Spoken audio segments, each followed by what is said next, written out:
Assalamu alaikum. My name is Adam. I work at the Mufti department. So my question is, what does the Quran or Islam says about killing for mercy? I'll give you an example. For example, someone is in a very deep or long coma. So can we end the person's life? Number two, what if we have like a sick cat who is really, really sick and we pity the cat, we pity it, so can we end the cat's life? I'm just asking a question, I'm not going to do it. The brother is talking about euthanasia. The English word, what is euthanasia? It's not killing for mercy, the right word is euthanasia. That means if a person is sick and if the doctors say that there is no chance that he can improve, and he's like a vegetable, he can continue living by putting on apparatus, life-saving apparatus. So is it permitted in Islam that you can end the life of such a patient? And then it will come to the animal. But first we'll talk about the human being, then we'll come to the animals.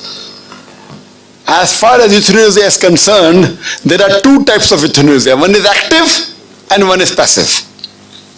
In the active euthanasia, if the patient is suffering from certain diseases which the doctors say cannot be cured and he'll be like a vegetable, in active euthanasia, you inject a drug and then you put the patient to death. In passive euthanasia, if the patient is on life-saving apparatus and if you remove that apparatus and if he dies, that's called as passive euthanasia. As far as active euthanasia is concerned, injecting a drug to kill a human being, that is prohibited in Islam. It's haram. It's not permitted. Because you cannot take life of any human being. It's Allah subhanahu wa ta'ala who cures and gives life.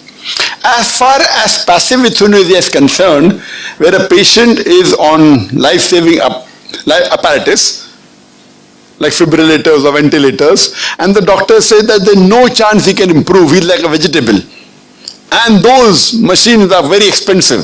Every day you may be paying thousands of ringgit.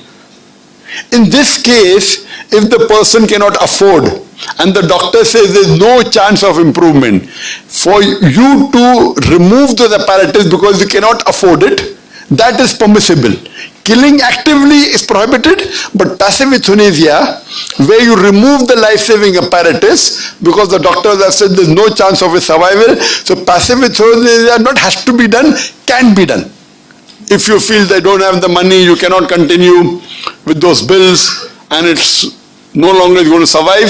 So when you do passive euthanasia, the patient may die after a few hours, may die after a few days, maybe possibly he may not die also. The doctors, what they say is always not correct.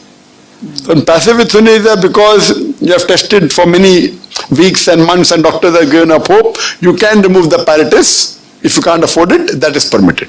Hope that answers the question. The cat? Cat is same thing. Same thing, okay. If you can afford for the cat, you want to put. Nowadays people spend more on the cat than the human beings. Yes. Thank you. You're most welcome.